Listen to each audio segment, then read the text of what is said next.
Hello and welcome to the Curiosity and Consciousness podcast. The intention of this podcast is to open your mind, get curious about yourself and connect to the power you hold within. I am your host, Karen Maloney, an inside-out coach, helping you to believe in yourself and manifest your desires. Check out the podcast, available on all platforms, and go to my website, www.karenmaloney.com for all info.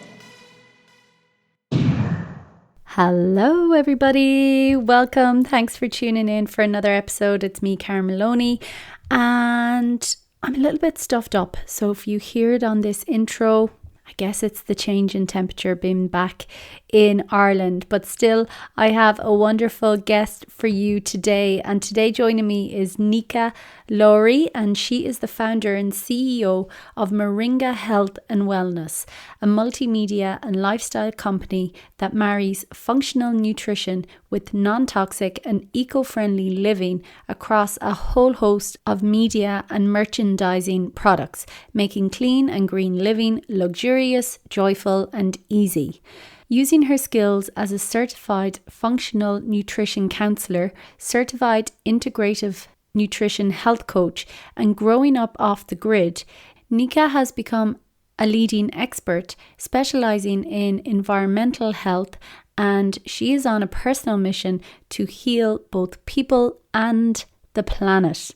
And I really loved having this conversation with Nika and having her join and share more on the toxins that exist in our environment, but also how we can support ourselves to be more conscious in our purchasing and perhaps get to a place of making more long-term investments in different, whether things we're buying for our house or products or foods, as opposed to the fast, easy disposables. So we all know there are many toxins around. We live in toxic worlds and environments, but we can help reduce some of the damage on our bodies and also how quick our bodies respond when we support them with better options. So lots in this episode again, and she also mentioned 2 apps.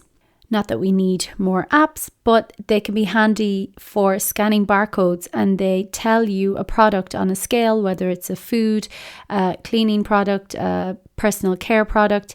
It tells you on a scale of how quote unquote good or bad it is. So handy again to help us make more conscious decisions, again, that are better for us, our families, and the environment as a whole. So enjoy this conversation. And again, for anyone who may have seen online, I'm offering in-person sessions again back home in Ireland in County Mayo. So for anyone who wants an in-person session, whether Reiki or silent counselling, I'm offering a €10 off special price. So feel free to pop me an email, and I'll also extend that to anyone who wants a silent counselling session online as well, which they can totally be done remotely and what I do normally. So send me an email, support@karenmaloney.com. Other than that, enjoy this podcast, and if you want to find out more on Nika's work, you can go to her website, Moringa, that's Moringa healthandwellness.com, Moringa healthandwellness.com. And Nika also has a podcast called the Conscious Living Podcast. But as always, I will have links to all her work on the show notes on my website, karenmaloney.com, and click the podcast section and this episode. Enjoy.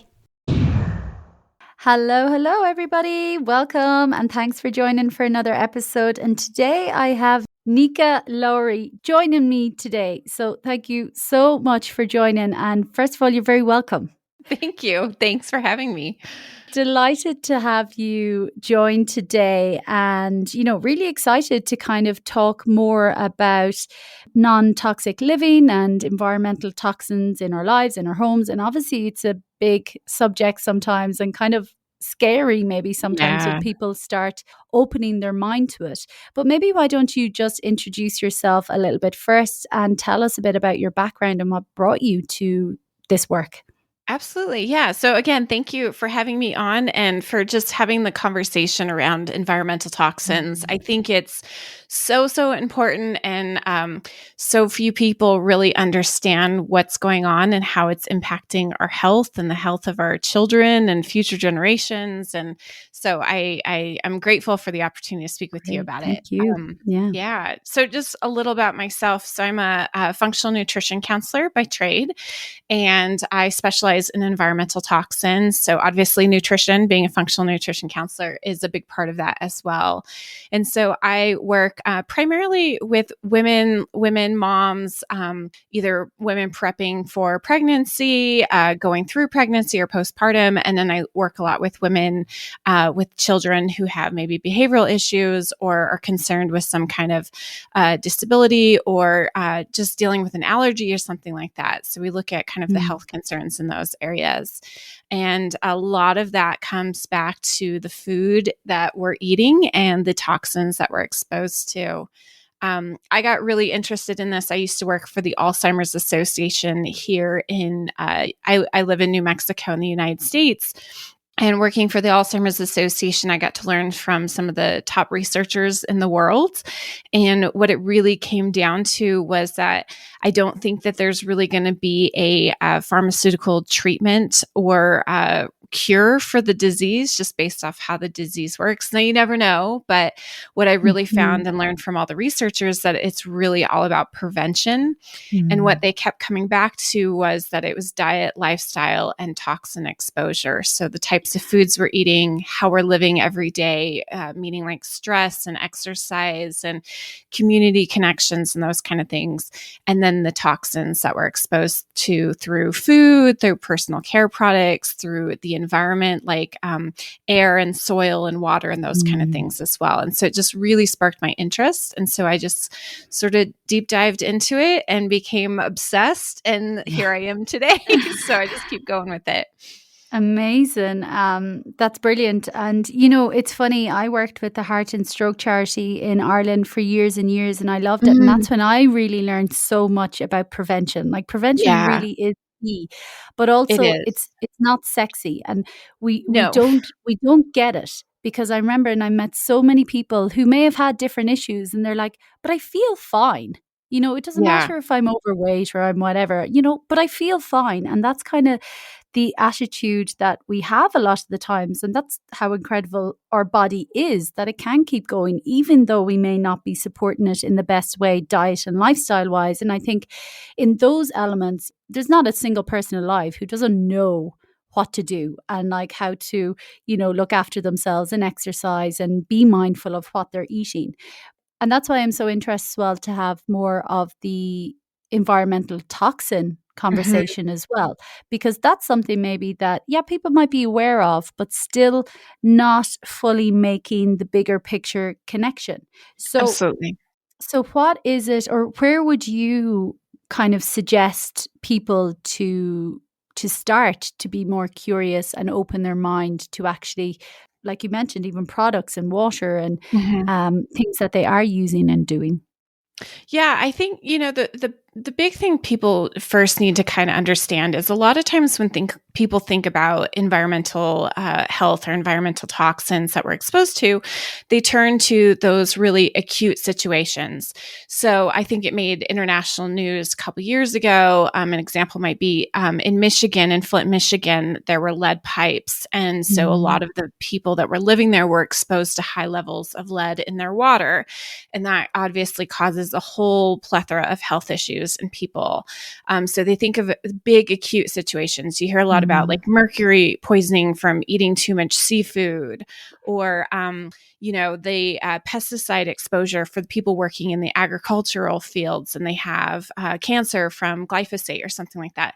So we hear about these big acute situations, and so people think that's, oh, I'm not exposed to that stuff, I'm fine. But the Mm. reality is that the vast majority of us, especially here in the United States, but really all over the world, there's not really a safe place anymore that we aren't exposed to these different types of toxins, whether that is pesticides or herbicides, whether that's chemicals that are in our water, whether that's ingredients in our food that's potentially toxic. Personal care and beauty products, like you mentioned, are really, really big area that isn't very well regulated, that have a lot of chemical toxins there too. And so what's happening is that this is long-term chronic exposure to many different types of toxins. And our body has an amazing system to process and detox through our liver and our gut and our kidneys. But the reality is when you're chronically exposed to all of these different types of chemicals all the time, consistently, even in small micro doses, your body becomes overwhelmed and can become damaged by these chemicals. And depending on what your genetic predisposition is, that's the type of disease you're likely to start to express. So some people may have heart conditions and cardiovascular issues. Other people may end up with diabetes, like type 2 diabetes. We see a lot of children these days being diagnosed with allergies. We see a lot of them with, the autism rate has increased drastically over the last decade or so.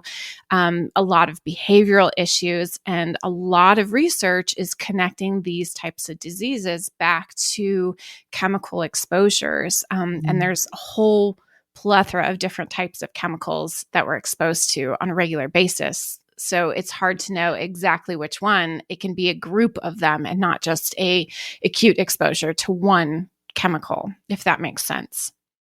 Yeah, no, totally. And like that, I think, I don't know, was I reading something ages ago, and it's even from our grandparents' time. There's something Yes. like 60,000 new chemicals, and probably even more now, because that was a couple of years ago when I read Yeah. that exist nowadays, like that, in our food, in our environment, in life, how we live it, as opposed to their time. And again, Right. it can seem very scary and overwhelming and fearful. And we're like, oh God, I'm damned if I do, and I'm damned if I don't. Yeah. I don't know which way to turn, or how do I manage this? And the point of any of these conversations is never to instill fear or like you're doing something wrong, but it is that consciousness and just beginning to be curious and open your mind to maybe make different decisions. So what are some things that even you look out for in your home or when you're buying foods or products? Yeah. So one of the best tools that I really love, there's a couple different apps that you can use. My personal favorite is called Yuka. It's Yuka. I have no relation to this app whatsoever. I just really love it and use it. There's another one called Think Dirty that's very similar as well. And you can scan for your personal care beauty products. You can scan the barcode on these products. Think Dirty is based in the U.S. Yuka was created by a founder in France, and actually tends to go by the European standards, which are a little bit more strict than the U.S. standards. But you can scan the barcodes on products, and they'll actually look at the ingredients in the products and identify kind of red flag ingredients that are linked to maybe it's cancer or fertility issues or behavioral issues in children or developmental issues, things like that. So it'll kind of red flag some of the ingredients. And then you can look and see, well, this one is, pretty concerning. There's a lot of ingredients here that are red flagged. Let me look at a different product that's similar, that's not as toxic. And so it's graded on a red to green scale. Yuka does 0 to 100. Think Dirty, I think, is 1 to 8 or 1 to 10. So 8 or 10 being really toxic, like 3 to 0 being non-toxic and considered safe. And then on Yuka's side, the 1 to 100. So, usually anything under a 30 is pretty good, considered safe. Anything over like a 50, or when you get into the 70 or 80, that's really concerning. And so it gives you the, green, red, yellow, kind of stoplight red flags to really look for. So it makes it a little bit easier to identify. And what I always tell clients when I'm working with people is, if you want to change everything right away and you have the means to do that, fantastic. By all means, go for that. If you don't, use up the product that you have, but the next time you go to the store, scan the product that you're buying and think before you buy it and see if there's an alternative option that's a little bit less toxic so that you remove those chemicals from your daily kind of environment. So you're not putting those chemicals onto your body or in your body or on your hair because you absorb all of those things. And again, when you have that chronic exposure to many, many different toxins all the time, that's when you're going to have that big impact to your health. So that's kind of one easy tool that you can start with just your personal care beauty. I have a bunch of other things that you can do for other areas of your house. I don't know. Is there a specific area that you would want me to kind of talk about in that sense? Well, even just on that, that's great. Just speaking to that point and sharing that app if people, want to download it and scan it. And it's funny because that's exactly how I did it as well. Like after I lost my dad to cancer about Oh, 11 I'm years ago sorry. this summer, I went down a deep dive, and that's what I did bit by bit. And I just removed one product for something a little bit better and a little bit better Yeah. each time. You don't have to go from, what you used to buy to the most expensive, cleanest thing ever. It was just bit by bit and gradual, Yeah. swapping out, like you say, shampoos, makeup, toothpaste, like everything. And I had actually studied organic skincare science and formulation. I had the plan to make my own products at one stage as well. And it's just amazing, again, the amount of chemicals and things that exist and like you say, the EU is a bit more regulated. I remember at the time, SAFE, there was like 15,000 banned chemicals in the Yeah. EU at the time. There was like 15 in the States. So we Yeah. And really it's just, still pretty yeah. close to that. Oh, well, the regulations mean even in the EU, which is much stricter than the US, there are still thousands and thousands of chemicals that these companies are using, these manufacturers, that have not really ever been tested for safety in human use. I here in the US, the standard is kind of safe until proven otherwise, and the proven otherwise is by the consumer. So it's not until the consumer starts to come out and say, hey, this stuff's making me sick, that the media and the regulatory entities like the government or the manufacturers even start to really look at these products or these chemicals as potentially hazardous. And so it's up to us right now as the consumers really across the world to really start to learn about these different chemicals and do what we can to avoid them. Yeah, definitely. And again, it's just having that mindfulness, as you were sharing there as well, it's even the film Erin Brockovich. And that popped into my head. And, she was deemed like a crazy woman. And Crazy. Yeah. like, oh, that could never be. It's never the water here that's causing all these issues in the village and blah, blah, blah. And I even remember years ago when glyphosate and Roundup was kind of, that Yeah. conversation was kicking off. And even me at home in Ireland at one stage, I was a bit like, really? Yeah, I don't know about that. So, but then it's like, oh Yeah. my God, yes, yes. And it's just being okay and being open to thinking that, sometimes these bigger organizations, most of the time, they do not have our best interests at heart. And No. it's okay to want simpler, cleaner products for yourself, for your family. And something that you mentioned as well earlier, our body is so capable as well at eliminating. One of its main functions is to eliminate as well. But when we're Absolutely. constantly pumping ourselves unconsciously with so many chemicals, it's the overaccumulation. It cannot get rid Exactly. quick enough of what we're constantly putting in day by day. Because if we use things every now and again, our body can handle it. But it's the overaccumulation that it gets swamped, and then it will express into some dis-ease. So are Yeah. there things as well, even food wise or anyway, obviously eliminating as many or getting cleaner, simpler products is going to help the body in one sense.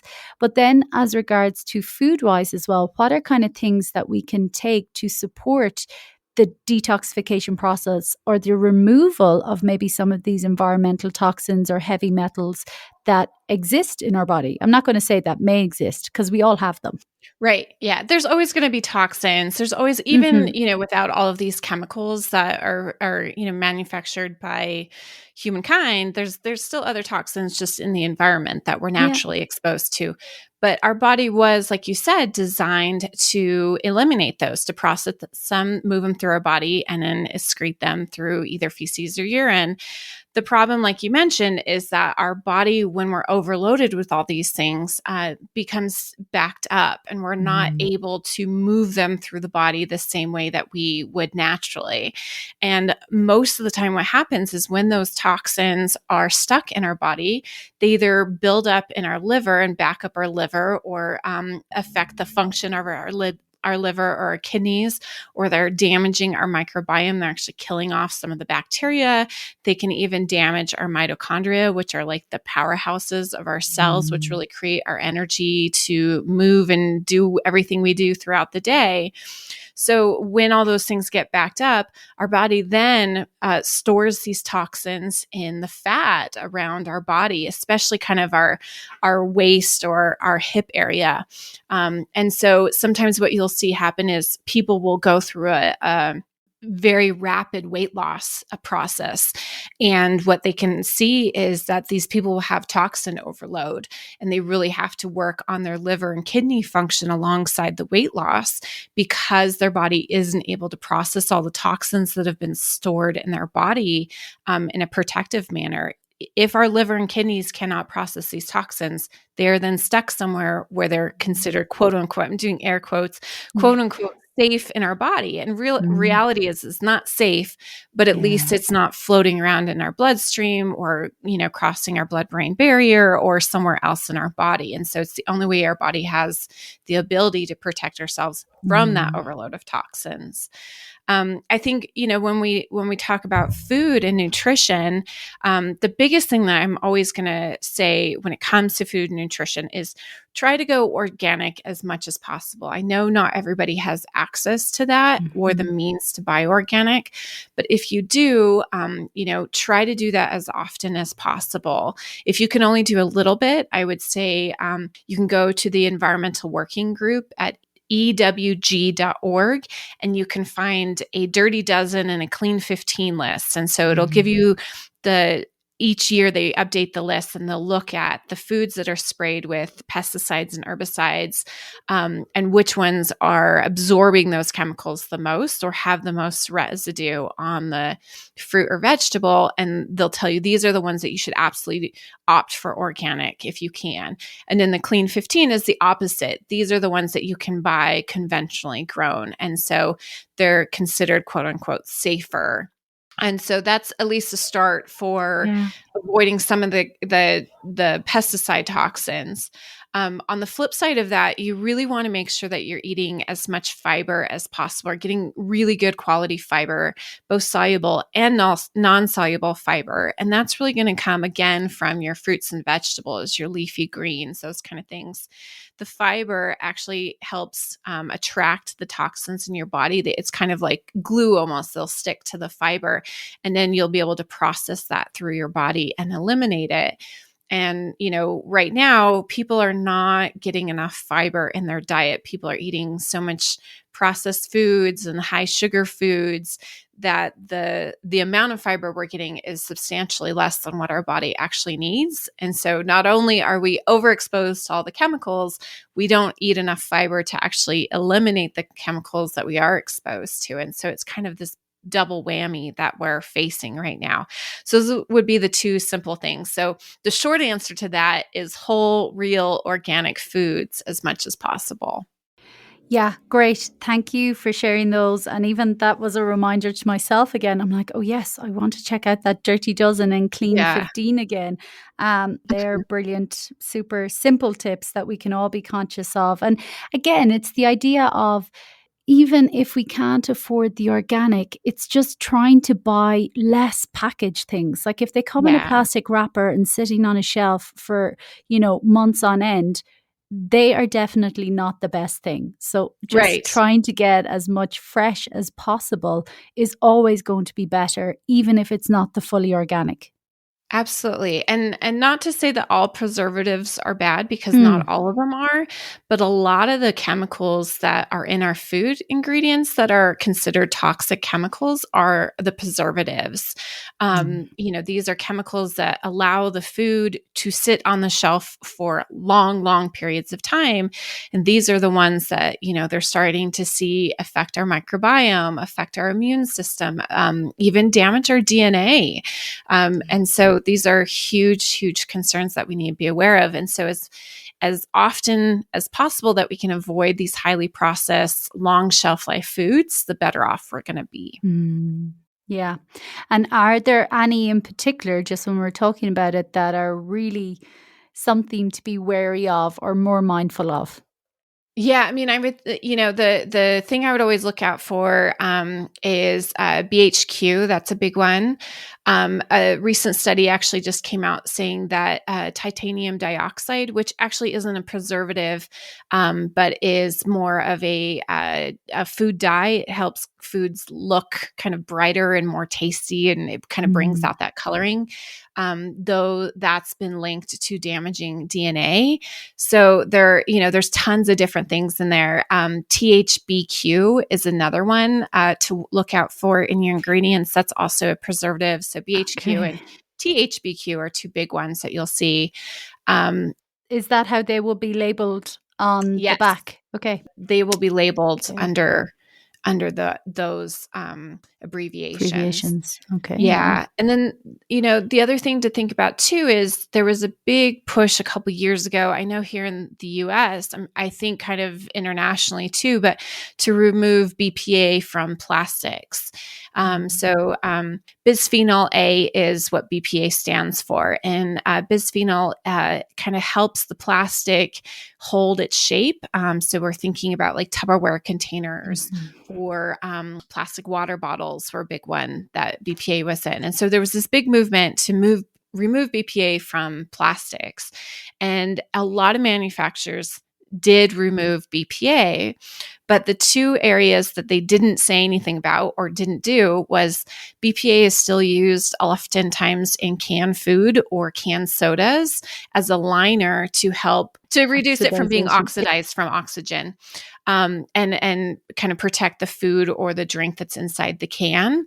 And so you're exposed to BPA there. And then the other side is back to the plastics. So they may have labeled it BPA free, and it may be BPA free, but they've often just replaced it with a different bisphenol. And so bisphenol Mm. can run from A to Z. You'll often see like BPS or BPF are the common replacements. And these other types of bisphenols are just as toxic to the body. And so even if you buy something that's labeled BPA free, you may still be Mm. exposed to BPS or BPF or so on and still have the same detrimental effects. So the best option there is just to opt to not have those plastic containers. They're bad for you and they're bad for the environment. Yeah. So you're better off going to something like stainless steel or glass if you're thinking about like Tupperware or water bottles or something like that. Yeah. Just so much again. And yes, the plastic. I think that's a conversation that's been going on a long time. And again, it's Mhm. hard because we all have cupboards full of Tupperware. And I know here in Mexico, I mean, it's just everywhere because it's so Yeah. affordable as Yeah. opposed to the Yeah. stainless steel or glass. And it's just so easy and accessible. But again, bit by bit. And something else that just popped into my head as you were talking, and it comes back to kind of our home as well. And the word or the idea of mold as well Mhm. popped into Mhm. my head Yeah. and how that can affect us. That's huge. So Mm. I'm lucky. I live in a desert, and so we don't have a whole lot of Okay, mold yeah. here. Mind you, there are places that I do find mold, like the shower curtain. After a while, you'll see it there, or somewhere near maybe the faucets or something like that. But in a lot of places that have much more moisture, I live in the Southwest in the United States, and in other places that have much more moisture than we do, mold is really, really common, especially inside the house. You'll see it a lot in between the walls where like maybe the insulation is, or you'll see it kind of on the trim of the walls where they're sort of protected from the outside environment, but it's still a moist area. And the problem with mold is that when you're exposed to it chronically, it can cause a whole host of health issues as well. So we're thinking about asthma, chronic breathing issues. It's even been linked to other metabolic diseases as well. So thinking again, cardiovascular and diabetes, things like that. And it's not necessarily causing it, but it's impacting your body enough that it can, along with everything else, help trigger those kind of diseases. And so it's a massive concern. I know it's can be hard because it's kind of everywhere and it's all over the house, but it's definitely something that you want to have looked at and treated as fast as possible if you do start to see it. And there's a lot of different types of treatments out there for it. The things that you'll want to look out for are other chemical treatments for it. There's some natural chemicals that you can use to treat and kill off the mold. I think vinegar is one of them that people use sometimes, but you'll want to look at those treatments as well. There's a bunch of different kinds, and so I can't give you the specific chemicals for each one, but kind of doing your research ahead of time when you go to treat those as well is really important. Yeah, great. And again, that's something that we don't really take into awareness of its impact. And I Mhm. remember my cousin years and years ago, who she's a few years younger than me, and she was suffering terrible health issues and had always been really healthy and active. And it was going on and on and on and on and on and on, and couldn't find the source or root. And then it turned out it was mold in her workplace. Yeah. A lot with, especially with really healthy people, is that you'll see all of a sudden they have this like Mm, chronic health issue and they can't figure out what it is. And a lot of times it will be mold in their house. yeah. I mean, obviously it's going to affect people who have long-term chronic health issues as well, but they don't tend to notice it as much because they're already dealing with some type of health issue. And Yeah. so they just attribute it to that. But you'll see it a lot with healthy people become really sick very quickly from it. Yeah, again, just so much to be mindful of, but not in Yeah. a walking around in a fearful way, going, oh my God, I Yeah. can't actually breathe. I'm afraid to eat. I'm afraid to do whatever. And it's just the reality of, yes, we live in toxic environments compared to like, and even then our grandparents still had their different things, but it's just once we have the information, we don't have to be fearful. It's like, okay, they exist, we're here, we're overburdened, but what can I do to best support myself, to best support my family, the planet? And that's the conversation. And the more that we do all become more mindful and conscious and make little shifts bit by bit, because the reality is as well, most people cannot just completely change overnight and throw everything out. And that's probably not very good for the environment either. Right. Yeah. So, the step by step, just that consciousness of next time you're going to buy something, maybe checking the label or maybe spending those few extra cents or euros or whatever to buy something similar that's just slightly better and each time. And I Yeah. think that's like Maya Angelou says, when you know better, you do better. And then Exactly. that's an ever evolving. When we know better, we do better, because there's always more to learn and know and little improvements we can make. Yeah, absolutely. I mean, I think, I see so often I have these conversations with people and I see their face kind of gloss over or they turn that ghost white. And I don't want people to be completely terrified and just throw up their hands and not do anything because they feel like, well, I'm still going to be exposed to everything. So what's the point? The point is to do little things every day. It's not about turning your life upside down in a 24-hour period and removing everything. It's about learning a little bit at a time and really trying to address your exposures as you're coming to each of those products. So, maybe your Tupperware is old and stained and you could stand to replace it. Let's replace it with glass next time. It's slightly more expensive, but odds are it'll actually last you longer than the plastic option.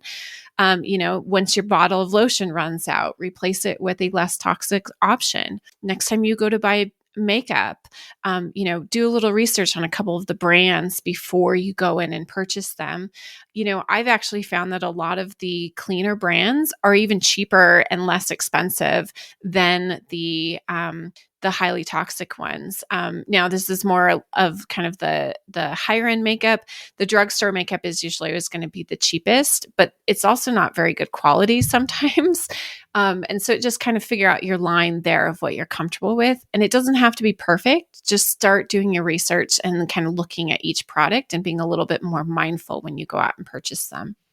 Yeah, true. And we don't have time to go into them all, but another thing that popped into my head as you're sharing that as well, I'm like, oh, and the pots and pans at home.